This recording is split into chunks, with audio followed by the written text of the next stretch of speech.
There are Avengers, Young Avengers, and former Avengers, staging what looks like an invasion of Latveria. There is Doctor Doom and Magneto trying to kill each other. And they've got Wolverine flying through the air backwards. The two shield-wielding heroes, Captain America and Patriot, watch as the clawed Crusader soars through the air. Where did he come from? The two ask each other. More importantly, who is powerful enough to do that to Wolverine? That would be me, Iron Lad claims as he glides through the battle. He then turns his attention to Cassie Lang. Stature, your scale makes you a target. Stand down. I'll catch you. Stature returns to regular size and falls into Iron Lad's arms. Nathaniel? What are you doing here? How can you even be here? And how long can you stay? Can you tell I'm excited to see you? The feeling's entirely mutual. Stature giggles in excitement and asks for Iron Lad to fill her in on everything. It's a long story. It involves time travel. I was monitoring the time stream, and I couldn't help but notice that you guys could use a hand. At that moment, Iron Lad, while still holding Stature in one arm, uses his free hand to generate twin containment fields to capture both Doctor Doom and Magneto. They won't last long, but they'll buy everyone enough time to get out of there. Iron Lad, Nathaniel Richards, is a kid from the 30th century, and he grows up to become Kang the Conqueror, although every day he struggles to fight off that destiny. His intervention in this battle should, in theory, change nothing. With the majority of the team now assembled, Hulkling asks if anyone has seen Wiccan. Iron Lad claims that he had previously seen both Wiccan and the Scarlet Witch outside the city walls, but after Speed does a quick search around the perimeter, paired with the cursing of Magneto for the location of Doctor Doom, the children realize Wiccan and Wanda are missing. Elsewhere, Wiccan screams in pain as the chaos magic is siphoned from his body by Doctor Doom. Wanda begs him to stop, but Doctor Doom keeps his clenched fist raised in the air. Apparently, he's more than just a child, even without his powers. Wiccan still managed to escape his cell, contact his allies, and kidnap you. He didn't do any of that. I'm the one who freed him. Wanda steps in front of Wiccan, resulting in Doom ceasing his action. Wiccan's body collapses to the ground, unconscious. Wanda continues. The boy traveled halfway around the world and risked his life looking for me. I had to find out why. The shadows from his hood and the metal mask on his face cannot hide Doctor Doom's squinting eyes. And did you? He asks. He told me his story. Yes. And do you believe him? Do I believe that I'm an all-powerful sorceress who lost her children and murdered her friends? No, Victor. But the real question is, why are you so afraid I'd believe such a story? Before he can respond, he is attacked by a combination of magnetic, kinetic, and repulsor energy. Magneto bellows his name as he moves the very ground beneath Doom's feet. With the heroes and Doctor Doom now preoccupied, Billy drags Wanda away in an attempt to find somewhere safe. Someplace where no one will try to capture her, or kill her, or marry her. That's when they run into the Young Avengers. Wiccan is so happy to see his friends. He almost doesn't care that Hulkling is about to yell at him right now. Speed approaches Wiccan and Wanda, slowly stating, "I can't believe you actually found the Scarlet Witch." The two correct Speed, telling him and the rest of the team that she is not the Scarlet Witch. She's Wanda Maximoff. She has no memory and no powers to speak of. And neither does Wiccan, for the moment. That is why, when the team sees Dr. Doom, Quicksilver, Magneto, and the Avengers closing in on them, they quickly accept Iron Lad's assistance. The Young Avengers disappear within a flash of crimson temporal light, leaving the others behind. Doom calls out Wanda's name before turning his frustrations on Magneto and Quicksilver. "I was trying to save her from you." Doom scans over to the Avengers. "From all of you.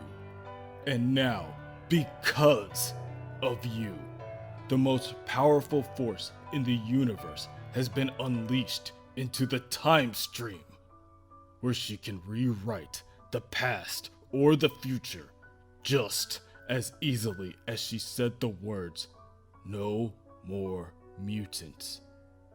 God help us all." Elsewhere, within the time stream, Iron Lad asks, "Where to now?" Stature tells Iron Lad that she thinks he already knows. "Cassie!" Hawkeye tries to speak up, but Stature won't hear it. Stature tells Kate and the others that if they are going to undo this, they need to start from the beginning, the day the Scarlet Witch brought Jack of Hearts back from the dead, the day she killed Cassie's father. So, Wanda can remember, of course. Wanda surprisingly thinks that this is a good idea. If seeing the past does help her remember, maybe she could set things right. Hawkeye speaks up once again. They've learned the hard way that once you start messing with the past, things get ugly. Iron Lad tells Kate that they actually wouldn't be changing the past. He's developed a new technology, which would allow them to inhabit a moment in time without altering it. It will be like no one ever knew they were there. The Young Avengers touch down at the front steps of the Avengers Mansion. Wanda looks across the area, scanning the statues and architecture, but still, she can't say that she remembers. Cassie tells Wanda that it's okay. It's possible she just needs time to reacquaint herself with the environment. Cassie then turns to Iron Lad, telling him, "I can't thank you enough for everything you've done, Nathaniel." "Yes," Vision says, making sure to keep himself within close proximity to Cassie. "We're all very fortunate you showed up. How long will you be staying?" Vision asks through a forced smile.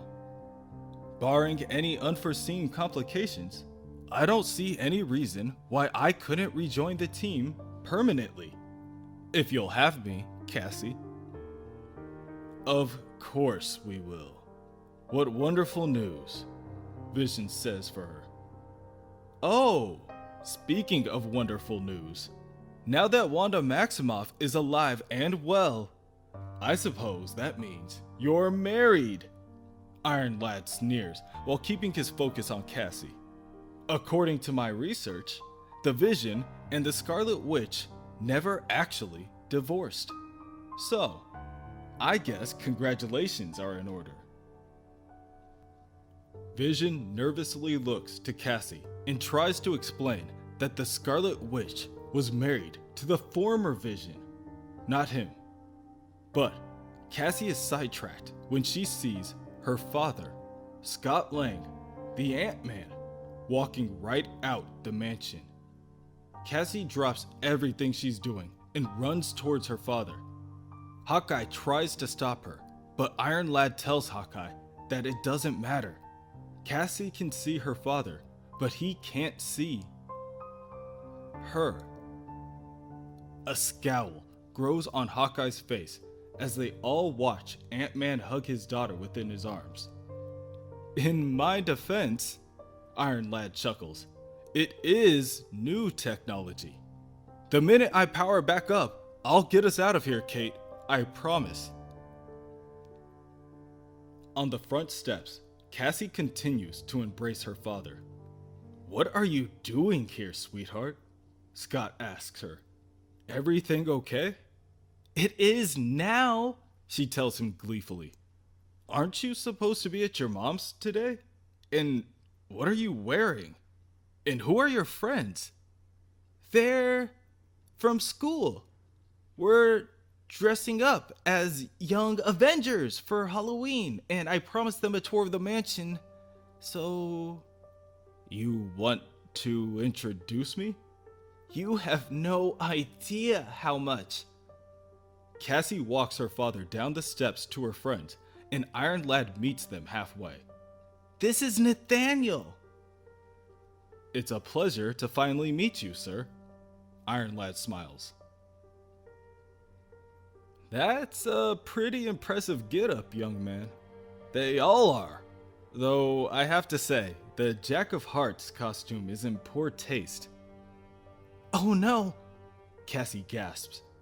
That is Jack of Hearts. That's impossible. Jack's dead, Scott reasons to his daughter, still examining the walking corpse of his fallen friend. Nathaniel, get us out of here, now! Cassie orders. I need a moment to get my power levels back up. We don't have a moment. Cassie? Her father asks, now becoming worried. What's going on? Scott continues to ask for an update, but his daughter tells him that there isn't any time. Jack of Hearts is about to explode. And if they stay where they are now, there is no doubt that they will all die. Cassie gathers the team as quickly as possible, and all the heroes sprint in the opposite direction of Jack. All of them, except for Wanda. She slowly steps one foot after the next, towards the walking corpse. Oh my God, she mutters. Jack. Why are you doing this? Jack asks her. Dirt and clumps of dried skin fall off his body as he reaches for her. Please, Wanda, don't make me do this. The Young Avengers watch as Wanda approaches Jack of Hearts, just out of earshot of what words are being said. Cassie tells them all once again that they need to go. Not without Wanda, Wiccan tells her. At that moment, Speed races forward and grabs Wanda before returning her to the group. Only seconds before, Jack of Hearts detonates and brings the Avengers Mansion crashing to the ground. There is a blinding flash of white light, and the Young Avengers are each brought down to their knees. What just happened?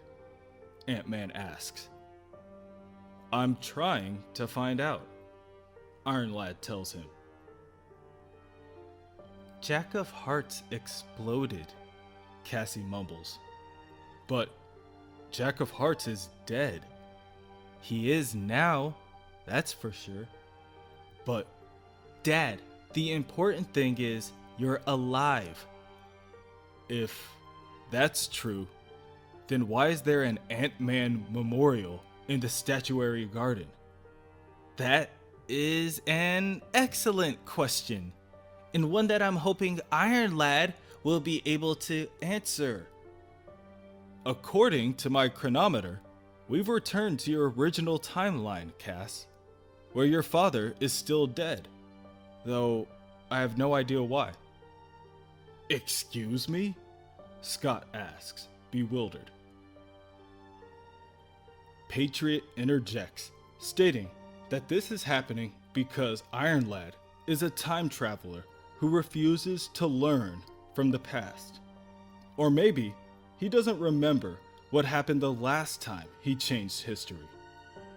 Iron Lad sticks up for himself, stating the last time he changed history, he stopped Wolverine from killing Billy and Wanda. For that matter, Patriot didn't seem to have a problem with that. And besides, his power levels still haven't recharged.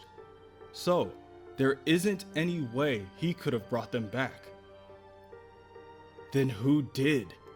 Patriot asks.